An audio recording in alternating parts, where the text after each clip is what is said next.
Bueno, de nuevo, muy buenos días para todos, apreciados amigos, compañeros, colegas y gente con la que hemos andareguiado tanto temas de orden ambiental.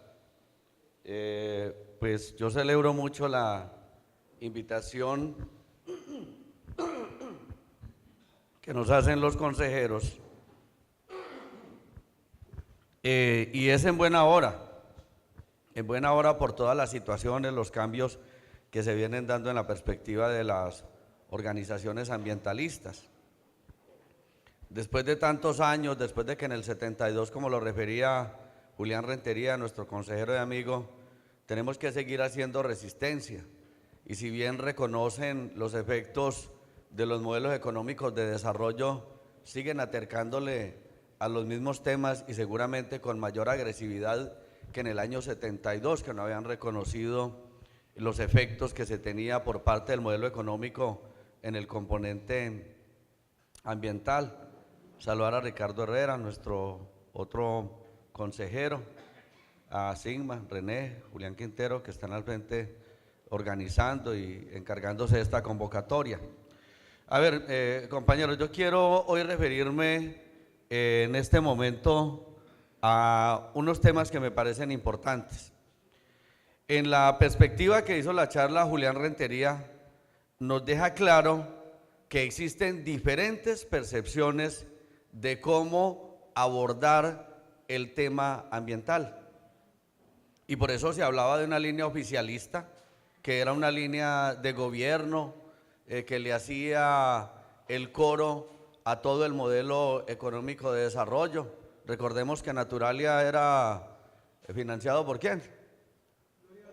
Por Cartón Colombia, por ejemplo, por ejemplo, ese era el financiador del programa. Entonces, obviamente eso hace parte de todo un aparato para muchos de nosotros en el ambientalismo sospechosos y donde esas alianzas siguen existiendo. Entonces, claro, viene otra línea que es la línea culturalista del ambientalismo.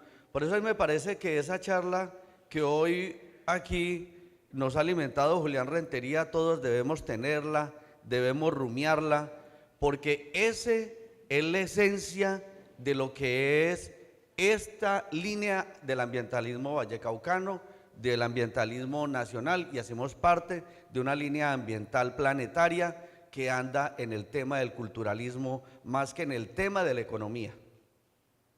La economía puede ser un producto de los modelos de desarrollo, pero si es el fin, por eso llevamos el planeta como lo llevamos, y echémonos la culpa a nosotros, que seguramente lo que hemos hecho es mínimo frente a lo que hacen las transnacionales, las corporaciones auspiciadas por muchos gobiernos y auspiciadas por muchos intereses que hoy se siguen evidenciando en nuestra patria. El tema no es menos fácil.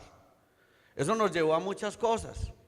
Claro, son 20, 25, 35 años para algunos. Los más jóvenes no tienen la culpa de no poder hablar desde 35 años. De pronto a Julián sí le queda más fácil, a otros pues nos toca creerle. Pero la verdad es que son 35 años en un modelo de pensamiento ambiental que tenemos que irlo volviendo un discurso colectivo y un discurso que hay que defender. De los grupos ecológicos pasamos a las organizaciones ambientalistas, Serraniagua, San Cipriano, tantas organizaciones de las que acompañamos hace muchos años. De todos esos movimientos hay compadrazgos, matrimonios, yo creo que ya hasta para divorcios hemos alcanzado. O sea que el tiempo es bastante largo y reafirma el quehacer que se tiene en esa línea de pensamiento. Eso nos ha llevado a muchos escenarios. Y nosotros entendimos que el ambientalismo no es ecologismo. Hay dos razones totalmente diferentes. No es la conservación por lo pristino únicamente, sino la conservación porque obviamente tiene que tener un servicio de orden social.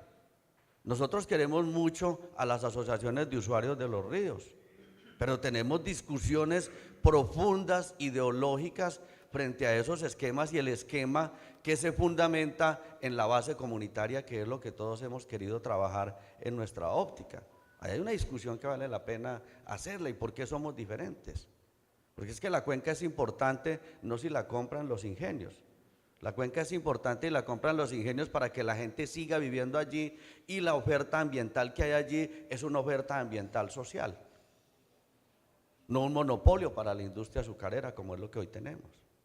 Hay discusiones y es válido que conserven, que el aire salga para cualquier lado, pues en algún lado lo respiraremos, vale, ya llevamos alguna cosa, pero el tema tiene que ser mucho más trascendental.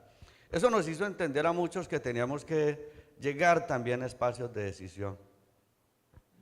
Amigos nuestros aquí seguramente van a tener que llegar a alcaldías, a consejos municipales, algunos los han intentado, algunos ya lo han hecho. Yo creo firmemente en lo público, y yo creo en lo público como un instrumento para materializar los quereres de una base social. Y sigo creyendo en eso. Y sigo pensando que es la única forma que nosotros tenemos legalmente de abordar una discusión con el Estado frente a los modelos y frente a lo que nosotros reclamamos como sociedad en la perspectiva del aprovechamiento ambiental. Y claro, eso nos ha llevado a diferentes escenarios en lo público. Particularmente he hecho un curso ya algo largo en ese sentido, desde ser alcalde de mi pueblo en Río Frío, haber pasado por la dirección del ICIBA, por la dirección de gestión ambiental en la CBC, haber pasado por la Junta de Acuabaya, haber pasado como coordinador de proyectos en Corpo Cuencas, haber asesorado al Ministerio de Agricultura en el PRONAT en alguna época, haber creado la UMATA de Río Frío hace 1000 años. Pero además, habernos involucrado hace más de 20 años en el tema académico y con un espíritu en el ambientalismo de toda la vida. Eso nos ha llevado a recorrer y a mezclar unos escenarios, Álvaro, que parecerían que no tienen una cohesión alguna. El escenario de lo político, el escenario de la academia, el escenario de lo ambiental. Hágame ese sancocho. ¿Sí? En esa mezcla se fracasa, casi siempre se fracasa, porque pesan los intereses. Pero si por encima de los intereses hay una concepción, hay una forma de pensamiento y la tenemos clara, seguramente esas cosas pueden hacer menos daño. El que es sinvergüenza siendo político o con la mamá o en la tienda en la esquina o en una ONG o en una empresa privada. Es un tema que es de formación. Y nosotros tenemos que reivindicar algunos espacios. Seguimos creyendo en eso, y por eso cuando Julián refería que tuvimos que llegar a pensar en la asamblea del departamento, desde luego también como una estrategia para un poco poder interactuar de manera más frontal con la clase política, pues sí, por supuesto, y eso es válido. Esto es un ajedrez y los ambientalistas también tenemos que aprender a jugarlo. Pero el otro era también cómo trascendíamos ya de la corporación autónoma al gobierno departamental en la implementación de unas políticas públicas ambientalistas que consideramos son trascendentales y que ya no le tocaban. Ya Julián refiere lo que hoy llaman guardabosques para la paz en CBC, que nace como gestores ambientales. Pero es que el Fondo para la Acción Ambiental, por supuesto lo vemos Alejandro de Lima, Julián, pero por una solicitud de las ONGs de reclamar presupuesto para las ONGs como lo tienen los indígenas y los afrodescendientes. Y Alejandro de Lima, en un acto, llamémoslo de alguna manera salomónico, dice, eso así tan directo no se puede, pero hay una apuesta internacional que llama el Fondo Participativo para la Acción Ambiental, no sé qué, y la niñez y no sé qué cuentos, y entonces prendámonos de allí, y eso va dirigido a las ONGs y hoy lo seguimos defendiendo y reivindicando, con todos los problemas que se tienen. Pero eso son discusiones también de orden político-ambiental. Y por eso cuando hablan algunos de desarrollo sostenible, u otros hablamos de desarrollo sustentable, y otros hablamos incluso del vivir bien, pues vamos a encontrar que el ejercicio de lo político en la discusión, en la propuesta, en la gestión, en la materialización de lo que se quiere y lo que se piensa, es un instrumento que necesariamente hay que tenerlo. Si no, sencillamente el modelo va pasando, nos va dejando al lado, entre más al lado estemos, más fácil pasan, y donde todas esas organizaciones no hubiésemos existido por acá, que algunas éramos grupos ecológicos. Wilfredo tenía 5, 6, 7 añitos cuando eso, un hijo de todo este cuento, y atajarlo de Roncesvalles y atravesarnos, irnos a discutir allá en Restrepo, en Calima, el tema de Calima 3 y tantos temas, pues que son muchos. Eso solo es posible si hay organización y si hay una postura frente a los temas, frente al Estado, y eso se llama un ejercicio de orden político. Ah, que lo volvieron un negocio, pues sí, lo volvieron un negocio, mucha gente, pero eso depende de cada quien. Entonces, ese ejercicio nos ha llevado a varias cosas. Yo quiero contarles, porque antes que nada, yo soy ambientalista. Antes que nada, yo creo en el ejercicio de lo público para materializar estos temas. Y hay unos temas que me parecía importante comentarles en este encuentro. Si esto pasa. Auxilio, Gerardo. Debe ser este. Por aquí está, por aquí está. Aquí estuvo, listo. Entonces, miren, hay un tema que yo quiero arrancar diciéndoles y voy a intentar dar unas pautas desde el ejercicio y la experiencia que hemos tenido hoy en la Asamblea del Departamento. Yo soy un diputado del Valle del Cauca, entre 21 que fueron elegidos ya hace un poco más de 3 años. Pues yo salí elegido en el partido de la U. Yo sigo pensando que si a mí me hubieran hecho un examen de admisión, pues seguramente no me habían aceptado, pero no lo hicieron, y eso también se volvió importante porque pues se vuelve una herramienta y una coyuntura que nosotros también tenemos que saberlas adoptar para ir materializando temas. En 3 años, esa asamblea ha discutido 100 ordenanzas. Es un récord. 100 ordenanzas. Pero de esas 100 ordenanzas, nosotros hemos trabajado directamente en 18 ordenanzas, donde o he sido autor o he sido ponente, y en todas las dos cosas. En todas hay que ser ponente. Recuerden ustedes que las ordenanzas o son iniciativa del gobierno departamental o pueden ser iniciativa de los diputados. Pero para eso tenés que hacer un eco en la administración y en el resto de los diputados, y son 21 cabezas, pensamientos, intereses diferentes que hay que empezar a conciliar.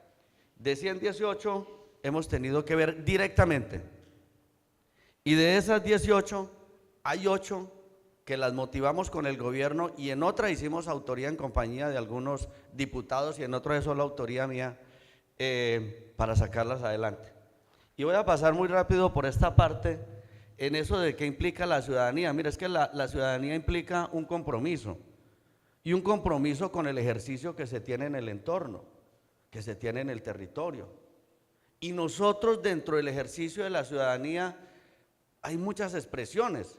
El ejercicio es estar comprometido con el territorio, es participar de lo organizacional, es proponer, es asistir, es discutir, es hacer control político a lo público. Y eso hay que ejercerlo. Y una de las cosas que también tenemos en el ejercicio de la ciudadanía es el voto.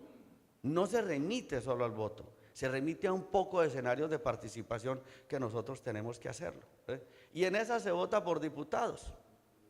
Y pues si eso existe como existen los concejales, pues hombre, nosotros tenemos también que poder incidir en esos escenarios para que se materialicen unas políticas públicas. Y el ejercicio ciudadano busca reconocimientos de las diferentes diversidades poblacionales, pero siempre optando en un bienestar colectivo. Finalmente, nosotros tenemos que hacer un ejercicio ciudadano reconociendo particularidades, individualidades, pero sin salirnos de un contexto de colectividad que es el que nos asiste. Recuerde que tenemos hoy entidades territoriales, una de ellas la refería Juliana ahora, los distritos, pero son los municipios, son los departamentos, y esos entes territoriales tienen una particularidad, y la particularidad es que son personas jurídicas de derecho público, y por ser personas jurídicas de derecho público determinan el qué y el cómo van a ejecutar los recursos del Estado en los diferentes escenarios que se requieren, y eso cabe en lo ambiental. Claro, cuando una corporación que es autónoma, donde están los descentralizados, decide que el 65% en una cosa loca, eso no cabe sino en la cabeza de que el 65% es para el concreto y solo el 35% para lo verde, una cosa que se creó y pagamos es para que nos cuiden lo verde y hay que discutirlo, pues o están perdidos ellos o estamos perdidos nosotros. y yo no creo que seamos nosotros. Pero allá es donde se toman ese tipo de determinaciones. Entonces tenemos que incidir en ellas necesariamente. Lo hacemos hoy en la corporación, en la defensa ardua que le toca a nuestros consejeros allá a capa y espada para poder reivindicar algunos elementos del ambientalismo en el Valle del Cauca, situación que nunca ha sido fácil para ese ejercicio. Pero en el departamento, en los entes territoriales, caso del departamento, pues hay un gobernador y el órgano colegiado deliberante que es la asamblea. Entonces hay dos escenarios donde se toman las cosas. A alguna gente y a muchos particularmente me parece que el actual gobernador le ha ido muy bien, perfecto. Pero la única forma que ella tiene herramientas para que le vaya así o le vaya mal es que ese cuerpo colegiado, mediante un instrumento que llama ordenanzas, pueda entregarle facultades o pueda aprobarle sus proyectos, iniciativas, empréstitos, presupuestos, para que eso se pueda materializar. Si ese cuerpo colegiado no es compatible, como escuchan ustedes en los consejos, el consejo no tiene coalición, el alcalde, y entonces vaya a ver el problema tan berraco que se tiene, ¿sí? Entonces se puede incidir mucho desde estos escenarios de la representación. Las asambleas pues son corporaciones de carácter administrativo, ni las asambleas ni los consejos somos legislativos, eso está remitido básicamente al Congreso de la República en el tema constitucional, pero somos órganos administrativos, y esos órganos administrativos pues definitivamente, a más de definir políticas públicas que aprueban por ordenanzas, hacen el control político, que esto es vital, al gobierno, pero además también de alguna manera limita con el control político el ejercicio de la administración para buscar también tener garantías de transparencia. Igual, pasemos por aquí un poco más rápido, bueno, los diputados que se eligen por 4 años y demás, y finalmente nosotros generamos ordenanzas y luego son sancionadas o no por el gobierno departamental. Hay un tema aquí interesante, yo les hablaba de que hoy estamos en el tema de 100 ordenanzas que llevamos y 90 controles políticos. Yo voy a referirme a las 18 ordenanzas en título que hemos estado trabajando. Estos son proyectos de ordenanza, continuemos. Este fue el primero y fue un chicharrón. Este lo compartí era iniciativa del gobierno con Luz Dey Martínez, que es del Partido Liberal, y Hugo Armando Borges del Partido Liberal. Y eran las facultades para la reestructuración del departamento. Cójame de trompo en la uña. ¿Quién se le mide a eso? Y todo el mundo empieza a discutir los costos políticos, la no sé qué. Y nosotros esculcando y en el empalme encontrando gente en planeación que no iba sino a cobrar, gente que estaba incapacitada todo el año sin razón alguna, gente que no estaba siendo productiva, gente que por sus años institucionales y seguramente hasta por unos derechos estaba perdido para todo ese aparato administrativo. Finalmente se hace un ajuste en esa estructura que ha permitido agilizar muchas cosas. Hay una Secretaría de Desarrollo Económico con programas como Valleín y un montón de cosas que están sacando muchos procesos de innovación de comunidades y que hoy se están fortaleciendo, y eso es producto de todo este tipo de ordenanzas. Hubo otra ordenanza donde facultamos a la gobernadora para hacer parte de la RAP, la Región Administrativa del Pacífico. Recuerden ustedes que un tema que quedó plasmado en la Constitución, que no se ha materializado, son el tema de las regiones. Y ha existido una profunda discusión política, si son regiones y son departamentos, pero la región puede inclusive en el tiempo llegar a acabar con la figura departamental. Y se hacía necesario participar con la gente del Pacífico en una de estas regiones administrativas para poder tener una efectiva gestión con el gobierno nacional, pero además preparándonos para que un ordenamiento futuro no dependa del ente central, sino que por lo menos aquí el suroccidente colombiano, que tiene mucha identidad con el Pacífico, tiene afinidades, pues por lo menos puede irse afianzando en ese tema. De eso ya hay una serie de productos importantes. Esa ponencia la compartí con la doctora Juana Eloísa Cataño del Centro Democrático. En esta, sí, continuamos. En esta, facultades a la gobernadora para vigencias futuras, cantidades de obras o vías, o son el tema de Indervalle, que ha tenido un impacto muy fuerte en todo el departamento en escenarios deportivos, bueno, el tema de la salud, tantos temas. Fue con Jessica Vallejo del Partido Liberal, Hugo Armando Borges del Partido Liberal. Otra en la que también participamos fue en el tema de estatuto de valorización, que estaba obsoleto para el Valle del Cauca, y por eso hoy en Cali, para Álvaro, Miguel y otros que están aquí de allá, es posible que se saque adelante la ampliación de la vía Cañas Gordas, entre Alfaguara y, bueno, la Glorieta Alfaguara, que es una forma de desembotellar pues la ciudad, y ese era el mecanismo que se buscó, y esto tuvimos que ajustarlo. Ahí trabajamos con gente del partido de la U y otros partidos.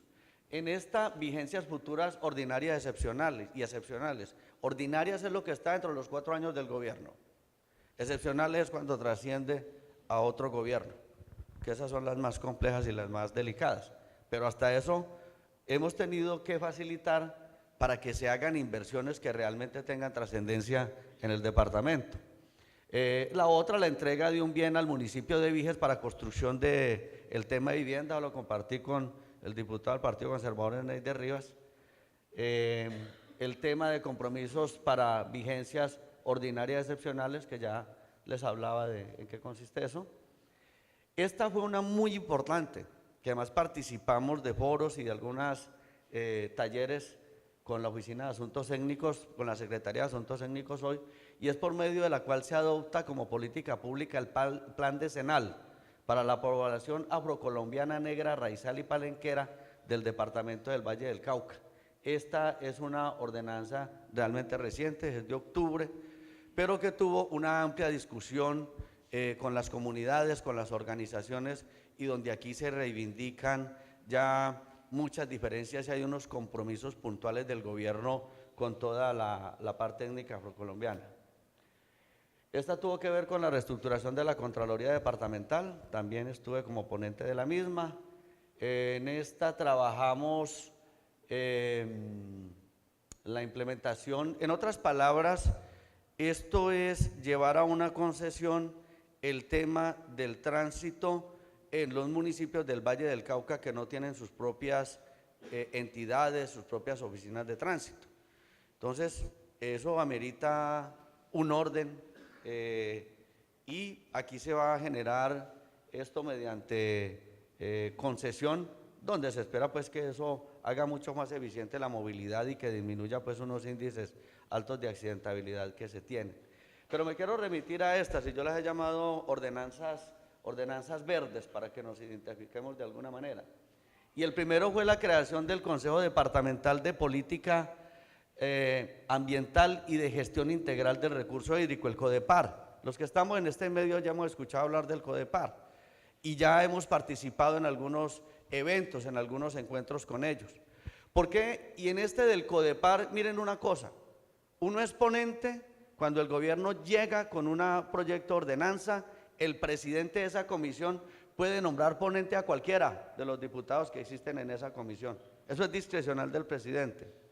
Pero cuando se es autor, uno se hace ponente por derecho propio. En este caso, y voy a reivindicar un tema de Julián Rentería, en este caso fui autor y fui ponente. Y fui autor con el diputado Ramiro Rivera y con Hugo Armando Borges, del MIRA y del Partido Liberal. ¿Y por qué buscamos que existiera eso? Julián nos hablaba en un primer momento de cuando trabajamos los comités interinstitucionales, y estamos hablando del año 90, 91. Pero luego estamos hablando del año 94, 95, 96, donde ya trascendemos Gustavo, que nos acompañó mucho en esos temas y tenemos gran culpa en eso a nivel nacional, en la creación de los consejos municipales de desarrollo rural. Esas dos figuras que buscaron un escenario de interlocución y de coordinación interinstitucional. Seguimos siendo flacos en eso, por supuesto, pero hemos logrado muchos avances en ese tema. Lo que quisimos fue llevar un órgano como ese a nivel departamental. La CBC sale por allá, la UE sale por acá, la Secretaría de Agricultura por acá, la pobre Cenicienta de Corpocuencas por otro lado, los de la Sumata ya no se sabe ni quién son y a las ONG ni las miran. Entonces necesitaba un escenario de discusión de los diferentes actores institucionales en el tema ambiental y se crea el CODEPAR. Hoy hay unos resultados interesantísimos del CODEPAR, que nos haríamos extensos pues tocándolos, pero esa fue autoría nuestra. ¿Quién nos copia en el asunto? El director de la UES. Y hoy sigue haciendo la Secretaría Técnica del CODEPAR. Y se ha vuelto un instrumento tan importante para el gobierno departamental que eso y la política pública del Valle del Cauca ambiental, que la voy a referir ahora, le ha merecido al gobierno departamental reconocimientos del orden nacional. Y esa es la historia nuestra. Cuando hablamos de CEMEDES, de Comité Interinstitucional, de todo este tipo de coordinaciones, eso es lo que nosotros hemos venido defendiendo y reivindicando hace muchos años. Digamos que en este hay varios resultados. Antes no se conocían pues como unos planes integrales, ecosistémicos, estratégicos, como lo mencionaba Julián desde el orden departamental. Con este instrumento y antes en la construcción del plan de desarrollo, nosotros logramos involucrar elementos y fundamentos que no estaban en la óptica de la clase política, que es la que está en el gobierno departamental. Y hoy, para nosotros es un gran logro, es una bandera. Que se tengan que mamar y preguntar y consultar en un discurso de 30 minutos que yo les eché allá de agroecología, de restauración de ecosistemas, de humedales, del convenio de Ramsar, de la historia de las ONGs o no sé qué, eso para nosotros es un gran logro en ese escenario. Y que hoy además lo reconozcan y que hoy además lo estén acompañando en varios proyectos como lo vamos a referir ahora. Listo, pero igual entonces era recuperar como elementos de gobernanza con ese CODEPAR.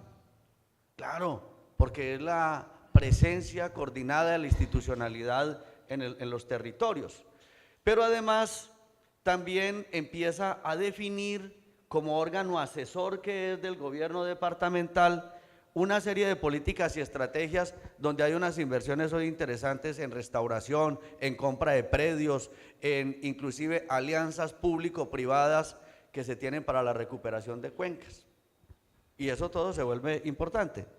Este mismo CODEPAR, pues obviamente empieza, después de que se adopten las políticas ambientales por el gobierno departamental, a garantizar su aplicación.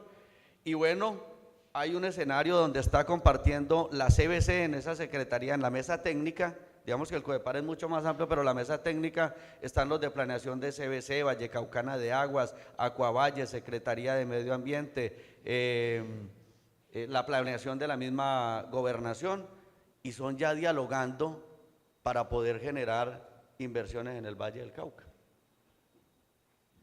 Otra ordenanza que fue importante es la que le da facultades a la gobernadora.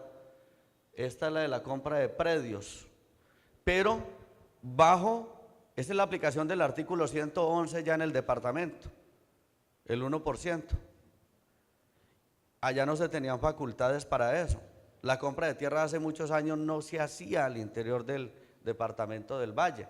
Desde hace no sé qué, 15 o 20 años que Corpocuencas compró algunos predios en sociedad con el departamento, pero el resto no se volvió a materializar. Entonces aquí llevamos facultades a la gobernadora para eso. Obviamente correspondiendo con los estudios que genera la priorización de la corporación en las cuencas abastecedoras de acueductos, que es la finalidad de ese recurso. Y entregamos estas facultades. Entonces lo trabajamos con Diana Patricia Moreno del Partido Liberal. Y allí hemos encontrado varias cosas. Pues encontramos que primero ese artículo fue modificado en el 2013 y ya permite no solo la compra de predios, sino también inversiones en restauración y en saneamiento básico. Y aquí entonces se acoge el tema de la corporación, se recibe una cantidad de ofertas solo en el primer año para El tema de inversión ambiental del 1% fueron 4.300 millones de pesos. De esos 3.500 fueron para compra de predios y el resto lo destinó el gobierno para lo que permitía el ajuste al artículo 111 de la ley 99, que era también el tema de restauración y saneamiento básico en varias cuencas. Finalmente, en los 4 años, el tema de compra de tierras puede estar por el orden de unos 10, 12 mil millones de pesos en el balance que se va a tener en este gobierno, porque hay estas facultades y porque se han hecho estas discusiones. Pero aparte de eso, también inversiones en restauración, que en ellos pueden ser unas 7.000 millones de pesos de estos recursos, aparte unos recursos importantes del Sistema General de Regalías que hoy se están trabajando y ya les voy a hacer referencia. En esta se adopta la política pública ambiental y de gestión integral del recurso hídrico. El Valle del Cauca no tenía nunca en la historia política pública ambiental. Y aquí nos presentó un proyecto inicial el gobierno a través de la UES y con la gente de Codepar, y nos sentamos con Ramiro Rivera y con Ramiro Rivera del partido Mira, y le hicimos un estudio muy profundo, convocamos universidades, convocamos unos sectores que era necesario ajustar allí, y se genera una política pública ambiental para el Valle del Cauca. Por lo menos ya hay un norte, así como a la CBC llegan ingenieros, a la Secretaría de Medio Ambiente y Agricultura del departamento llegan economistas, llegan abogados, llega un montón de gente que, por Dios santo, si a nosotros nos queda duro entender esto, pues dígame de ahí para allá. Y si existe por lo menos unas directrices, que las ordenanzas son de obligatorio cumplimiento, pues por lo menos ya tenemos un parámetro sobre el cual se tienen ellos que mover. Y cuando se construye un plan de desarrollo, lo primero que tienen que referir es todas las ordenanzas vigentes en las responsabilidades y empezar a meter eso allí. De ahí para adelante, todas las discusiones que se hagan con los diferentes sectores de interés y algunas motivaciones innovadoras que pueda tener el gobierno en su autonomía, y eso se vuelve en los planes de desarrollo. Para el caso del departamento, tienen que remitirse a esto. En esto de la política integral encontramos varios elementos importantes, ¿sí? Uno, que eso se aplica y lo está muy pendiente el Codepar, que recordemos que es plural, no es solo del gobierno departamental, hay diferentes representaciones, y entonces allí se hace una incidencia en las políticas, por ejemplo, en redes de monitoreo para las zonas industriales y para las zonas urbanas. También una de las pautas que tiene la política ambiental es que le apuesta a actividades de desarrollo sostenible para poder mitigar el cambio climático, obviamente vinculándose a sectores productivos que tienen impacto social y ambiental. Entonces, como el gobierno empieza a discutir con nuevos sectores industriales, con los urbanizadores, para que por lo menos se tenga un cumplimiento y un rigor en los temas ambientales. Se construye todo el tema de vulnerabilidad en políticas públicas.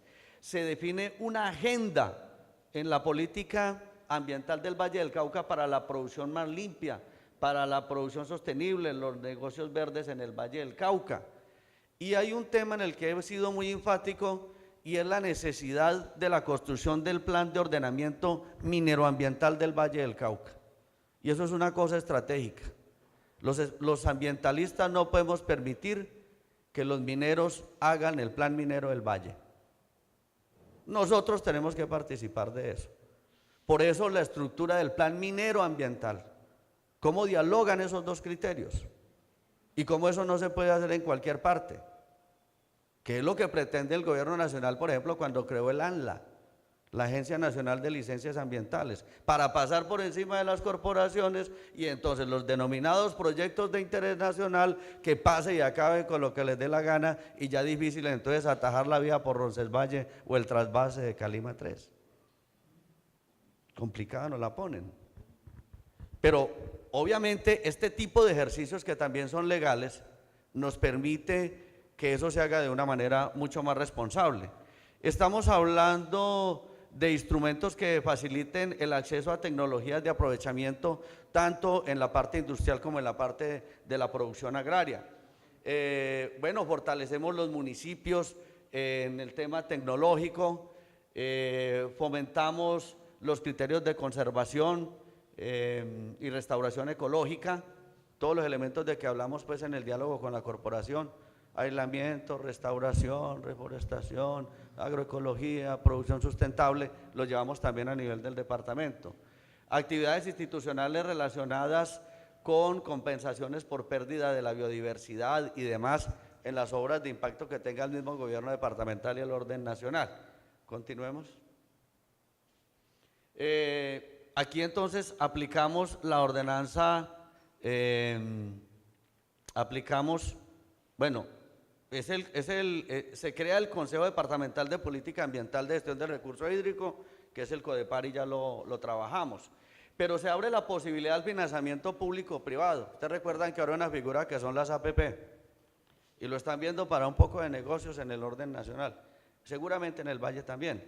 Pero en el Valle se hizo una alianza con varias órdenes privados y se están haciendo recuperaciones en 5 cuencas que se priorizaron con unas inversiones que son bastante elevadas a partir de una alianza público-privada, donde hay recursos nacionales, departamentales y privados, y están en cuencas como Amaime, como Bolo, son 5 en total que ahora es difícil referirlas. La necesidad de construir toda la estrategia de mitigación de cambio climático, el tema de la educación también en lo ambiental. Bueno, llegamos al tema de residuos sólidos, también en la política ambiental, los consumos sostenibles y además los consumos responsables como política pública. Bueno, procesos de capacitación e innovación para todos los temas de patrones de producción y de consumo. Y allí hay unos elementos, ahí no lo alcancé a mencionar, pero también está la estructuración del plan agroecológico del Valle del Cauca.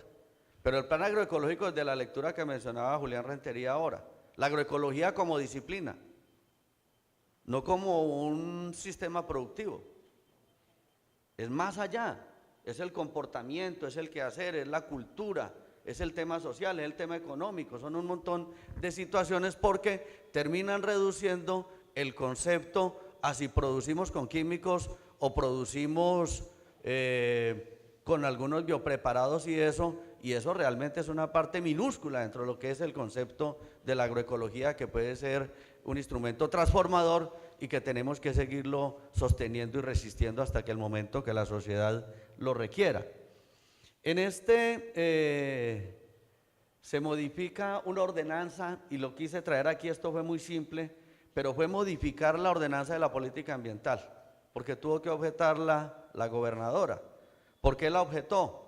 Nosotros veníamos trabajando 4 o 5 meses en la construcción de la política, y en el Congreso de la República, mi apreciado Boris, estaba para último debate el considerar legalmente el derecho al agua como un derecho fundamental. Nosotros asumimos que el Congreso de la República, en un sano juicio, en una protección del recurso para la sociedad, iba a aprobar la ley que así lo determinaba. Y la Asamblea del Valle lo incluyó de esa manera. Adelantémonos al Congreso, que eso va derecho. El Congreso hundió ese proyecto de ley. No permitieron que en Colombia el acceso al agua sea un derecho fundamental. Entonces la gobernadora, como eso no era legal lo que habíamos colocado allí, le tocó objetar la ordenanza y a nosotros nos tocó volver a ajustarla en la Asamblea y quitarle el artículo que ilegalmente, pero sabiamente habíamos incluido, de reconocer el agua como un derecho fundamental. Eso pasa en este país. También tuvimos un logro muy importante,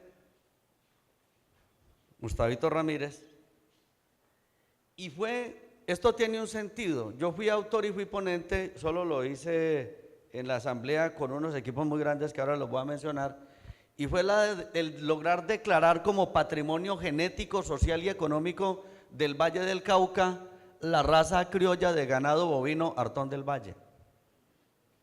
Los que son ganaderos, los que conocen un poco del tema, es una raza supremamente importante, 500 años de evolución con el Valle del Cauca. El Holstein llegó en 1930. Es un niñito aquí, eso le da esta gripa. El otro tolera y ha coevolucionado con el medio ambiente, una raza que hay que protegerla. Pero eso tenía dos sentidos. Uno, acompañar a unas organizaciones de ganaderos, a Socriollo, a Suartón, en el Valle del Cauca, para sacar adelante esta ordenanza y comprometer al gobierno departamental con inversiones para él. Pero además es igual la bandera. Si nosotros hoy logramos que fuese declarado patrimonio genético la raza criolla de ganado Artón del Valle, seguramente lo vamos a poder hacer con muchas cosas, con muchos otros recursos genéticos que tenemos que proteger, que tenemos que cuidar, pero además fomentar pues su multiplicación y su conservación. En esto hay una declaratoria como patrimonio genético social económico y hay unas responsabilidades que asume el gobierno para proteger la raza y además tiene que incluirle presupuestos al mismo en varios escenarios. Uno, por ejemplo, en el tema de los bancos de germoplasma. El banco de germoplasma más importante de ganado Artón del Valle está en Corpoica, en Palmira, pero tenemos núcleos de ganado en el INTEP en Roldanillo, en el SENA Buga y la Universidad Nacional de Colombia, y los que quedan por lo menos en 13 fincas que están ubicados a lo largo del Valle del Cauca. Entonces, claro, involucramos que desde el gobierno se tenían que promover alianzas entre la Universidad Nacional de Palmira, el SENA Buga, Corpoica, el INTEP de Roldanillo, Asocriollo, la Mesa Técnica de Ganado Artón, Cogancevalle, la Asociación de Zootecnistas del Valle, Asovalle, y bueno, y otras instituciones de estudio. ¿Por qué? Porque con esto fue que construimos la ordenanza. Yo tampoco me lo he inventado yo ya pues al escondido ni en un escritorio. Eso tiene todo una historia que ellos siguen pues reivindicando. Y además de esto, el compromiso de que tienen que promocionarlo en las diferentes ferias culturales. Tuluá hace 2 años tuvo exposición de ganado criollo y entre ellas eso lo financió la Secretaría de Agricultura y la de mayor peso pues en el momento fue Artón del Valle. Digamos, hay 2 cosas importantes allí. Ese proyecto y uno que vamos a tocar ahora un poco más adelante, están vinculados a proyectos presentados al Sistema General de Regalías. O sea, no hemos querido que sean ordenanzas que sean allá un canto a la bandera. Entonces, ganado Artón del Valle, en un proyecto que está matriculado y se está discutiendo en regalías con una inversión muy grande, se trabaja el fortalecimiento y la recuperación del ganado Artón del Valle, con la recuperación de bancos de germoplasma y esto. Y ese proyecto debe estar por el orden de unos 12.000 millones de pesos, donde las razas criollas van a tener como 3 o 4 mil millones de pesos para buscar la conservación y el fomento. Eso está ya rodando en Bogotá, aprobado por local y demás. El anterior, recuérdame allí, antes. Esta tuvo que ver, bueno, este es un proyecto que también estuve haciéndole la ponencia y tiene que ver con el tema de abastecimiento, pero también de conservación de las fuentes que abastecen. Y es para abastecer al Valle del Cauca muchos acueductos en los municipios que con el verano de hace 3 años, eso puso a todo el mundo a padecer. Sarabruz mostró su fracaso, bueno, tuvieron que volver a los pozos, inversiones cuantiosísimas que invirtieron en lo gris, pero se les olvidó que el agua se produce en lo verde y entonces no tenían que meter por entre los tubos en unas inversiones como Sarabruz, que hace no menos de 20 años costaron 44.000 millones de pesos. De ese calibre.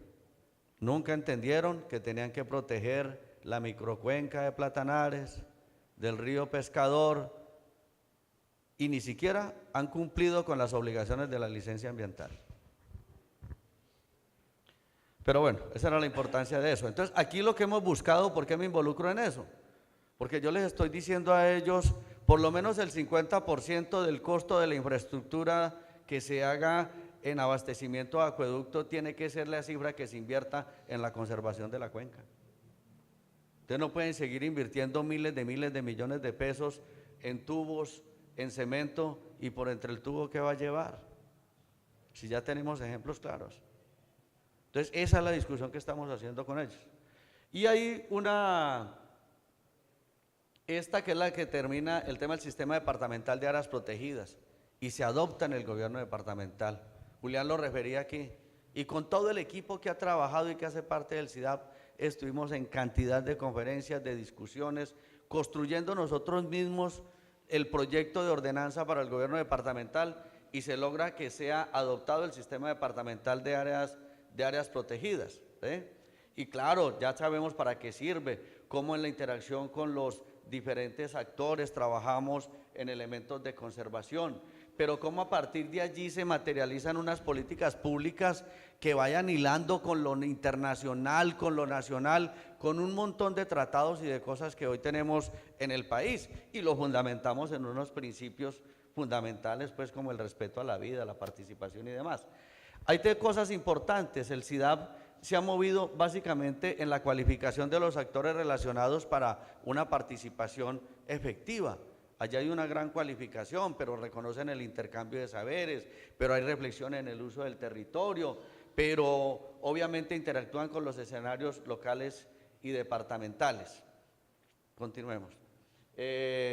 Allí se incluyeron varias áreas, las áreas que son nacionales en sus diferentes categorías, pero también todo lo que estaba en el Valle del Cauca y que no lo contemplaba el sistema a nivel nacional. Entonces aquí se le da un peso muy fuerte a las reservas de la sociedad civil, pero se le da un peso muy fuerte a unos predios que históricamente ha comprado los gobiernos departamentales y que eso en la zona de ladera, en unas épocas mucho más conflictivas que a las que hoy tenemos, servía hasta para que los comandantes guerrilleros engordaran el ganado.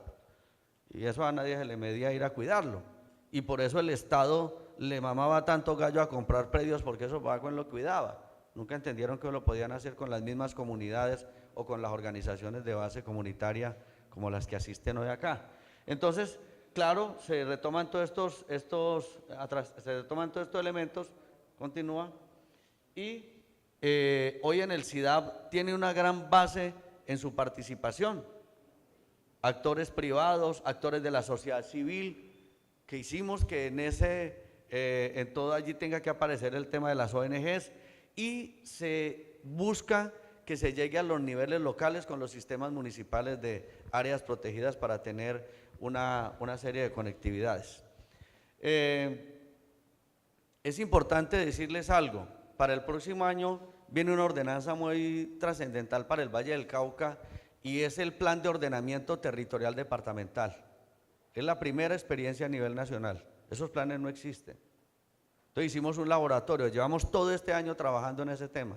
Yo soy el coordinador de ponentes de ese proyecto de ordenanza porque en la asamblea de entrada todo el mundo dijo eso es inconstitucional, eso no sirve, eso se ahoga, eso no sé qué, pero no se dieron a la tarea de trabajarlo, entonces asumimos la responsabilidad en ese tema. La discusión ya se va a hacer el próximo año, la ordenanza está construida y demás. Pero una cosa fundamental, el gobierno para construir el ordenamiento territorial, el plan, se basó en la estructura ecológica fundamental determinada en el sistema departamental ambiental. Entonces mire cómo empezamos a hacer que estas cosas hagan parte de políticas públicas. Lo primero que pusieron en el mapa fue toda la estructura ecológica fundamental del Valle del Cauca, partiendo del sistema de áreas protegidas y otras que no han sido declaradas. Y sobre eso se empieza a modelar la perspectiva de desarrollo del departamento del Valle del Cauca, en temas de población, de vías, de desarrollos, de un montón de situaciones. Y eso es porque eso existía. Si eso no se hubiera hecho visible, pues seguramente le piden una información a la corporación y puede que la manden o no la manden, o la manden a medias, y sobre eso trabajan y sobre eso sacan adelante igual su proyecto. Entonces por eso es importante trabajar estos temas. Y esta última ordenanza fue la ordenanza que adopta todo el plan de seguridad alimentaria que está en el orden nacional, pero en una discusión muy fuerte que hicimos, logramos que se entendiera y se aceptase que no era seguridad alimentaria, sino que era un plan de soberanía y seguridad alimentaria y nutricional para el Valle del Cauca, que tiene unas trascendencias importantes y va dirigido mucho hacia el tema de educar en lo del consumo. Y tiene unas líneas de acción rápidamente. Hay una línea de acción de disponibilidad y abastecimiento de alimentos. Entonces nosotros no podemos pensar en soberanía y seguridad alimentaria si la infraestructura vial no existe. Si Gustavo tiene que salir a 500 metros por allá con sus productos orgánicos y entonces, ¿cómo le hacemos pues? Eso tiene también que tener una serie de medios.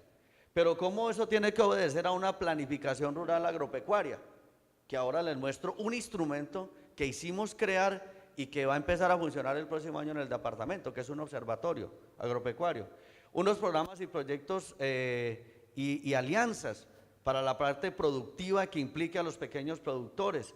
Entonces trascendemos al concepto de cadenas de comercialización, más allá de las cadenas productivas.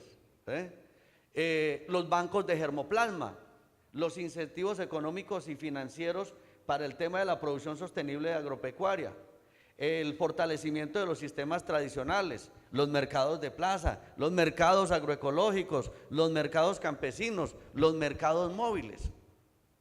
Mire el susto tan berraco en estos días que porque le iban a meter el IVA a la canasta familiar y en los memes colocaban las salvaciones, cómprale directamente a los campesinos. Pues si esa es la salvación, ¿por qué no lo hacemos desde ahora? Simple, porque es cuando nos duele, antes de que nos duela. Y por eso hay que sacar adelante todas estas estrategias que hay gente que está resistiendo para conservarlas, pero que tienen toda una historia y tienen todo un acervo además cultural. El tema del autoconsumo y abastecimiento con temas de agricultura urbana, las huertas escolares, Gustavo, las huertas comunitarias y trascender a los mercados que ya hablábamos ahora, que son los mercados locales y los excedentes de producción, si a quien en la sociedad lo requiera. La otra línea de acción de acceso a alimentos, con programas que además permitan generación de ingresos a los productores, el fomento de los bancos de alimentos, muy importante en las ciudades donde se pierde demasiada comida, es una cosa brutal. Y eso realmente hay unos bancos que han servido, los centros de acopio, la seguridad alimentaria y nutricional para los momentos de emergencia. Tienen que existir unos planes departamentales cuando haya una catástrofe para responder a eso. Eso no existe. El programa de alimentación escolar PAE, cómo se vincula a todos esos otros elementos que estamos dialogando. El sueño que siempre hemos tenido, los campesinos produciendo para que en la escuela de esos alimentos sanos le den a sus hijos. Y no uno sin saber si la bienestarina viene de soya transgénica, el alimento emblemático para nuestros hijos en el país, y seguramente los estamos jodiendo. O platanito del Ecuador. Bueno, el tema de la educación alimentaria dentro de los programas educativos institucionales. Tenemos que llegar a eso, a que nos enseñen a alimentarlos. Los ambientes alimentarios saludables en los entornos laborales, y entonces hablamos del tema de la revolución verde, la discusión frente a ellos, cómo luchamos para que haya un entorno saludable para el productor, para el trabajador y finalmente pues para el consumidor. Campañas en las lecturas de etiquetado, no fuimos capaces de meter que exigirle al ICA que los productos que son transgénicos también nos les pongan el sello y nos digan que son transgénicos. Eso es una pelea con la berraca y hasta ilegal en este momento exigirlo, pero tenemos que llegar a eso. Y fortalecer temas como la lactancia materna. En el tema de aprovechamiento, utilización biológica, sistemas de vigilancia y alimentación nutricional, pero listo, trascendiendo a la vigilancia de las carnes, de la leche y todo eso, pero también a la forma de producción.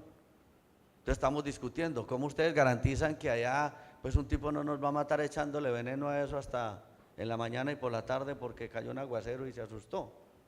Entonces hay que empezar a generar estrategias frente a eso. Las estrategias de información, educación y comunicación, la atención integral a la mujer gestante, pues como fundamento para que nuestros hijos sean sanos, los modelos de inspección y vigilancia en el enfoque de riesgo. Entonces, claro, tenemos que llevar eso también al alimento, el enfoque de riesgo, la concertación intersectorial, la participación ciudadana, este es el enfoque diferencial, y son los planes de seguridad alimentaria y nutricional sectoriales.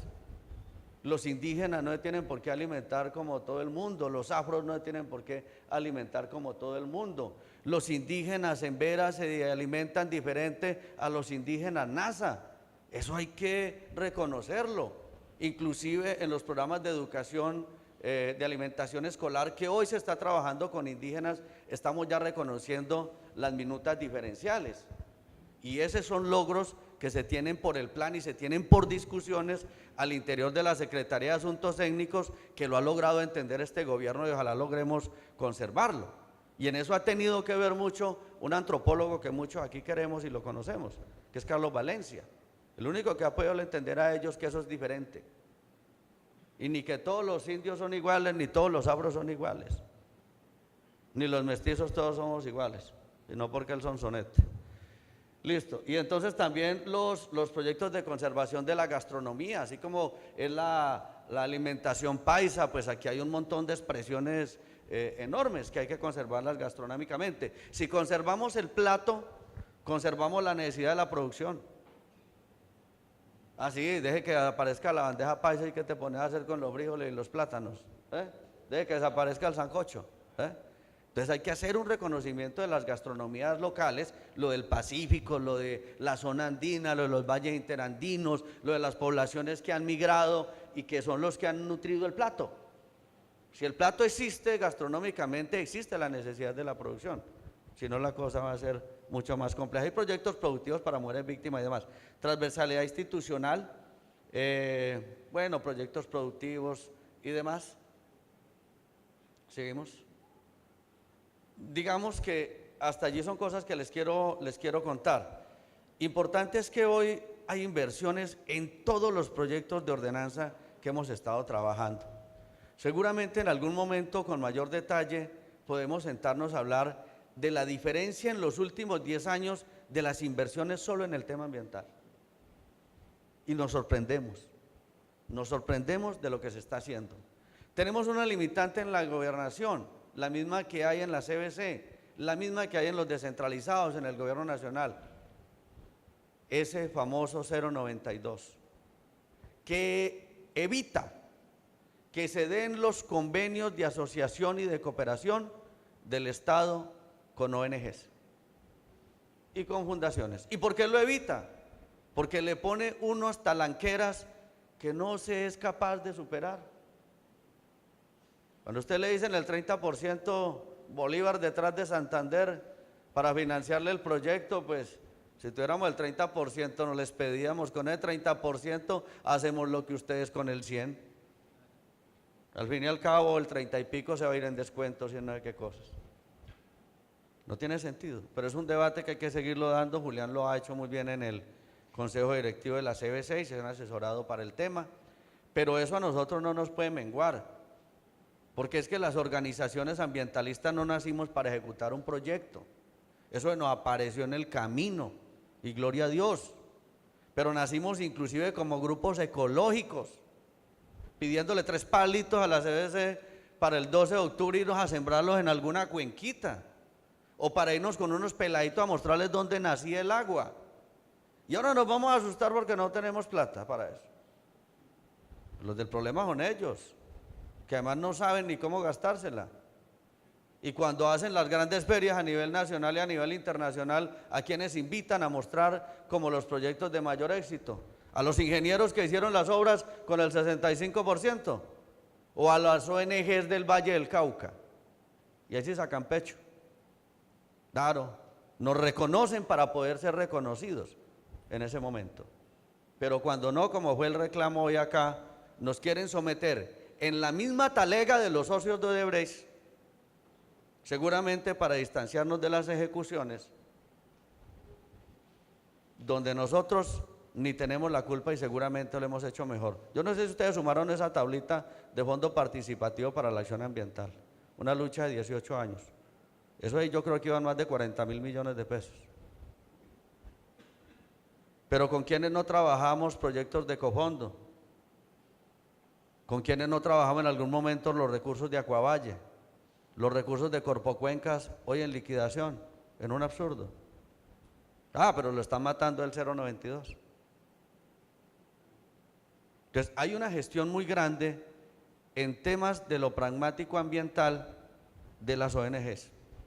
Hay un tema trascendental en la gestión de los recursos y hay un tema de políticas públicas en el Valle del Cauca que tenemos derecho como movimiento ambientalista vallecaucano a reclamarlas, a defenderlas y a llevarlas a los municipios. Tenemos que seguir haciendo ese ejercicio. Y la política puede que se vea muy maluca y puede que hasta sepa maluca. Pero si no nos metemos a hacer este tipo de ejercicios, como lo estamos haciendo en el departamento, y necesitamos no uno, sino 3 o 4 diputados, y necesitamos concejales en los diferentes municipios, y necesitamos alcaldes, Juan. Es la única forma en que podemos llegar a consolidar esto como política, porque si no, lo que hagamos seguramente con un permiso del ANLA van a pasar por encima de nosotros. Entonces, llamarlos y felicitar la introducción que hizo muy clara Julián Rentería en la reivindicación del movimiento cultural ambientalista vallecaucano, porque tenemos que diferenciarnos de otras estrategias, de otras formas, y seguirle haciendo la lucha a la vida, que es finalmente lo que nosotros trabajamos en los escenarios que nos corresponde, con las herramientas que la sociedad nos permita, pero con el ánimo que todos compartimos, que es el de luchar por la vida. Muchas gracias.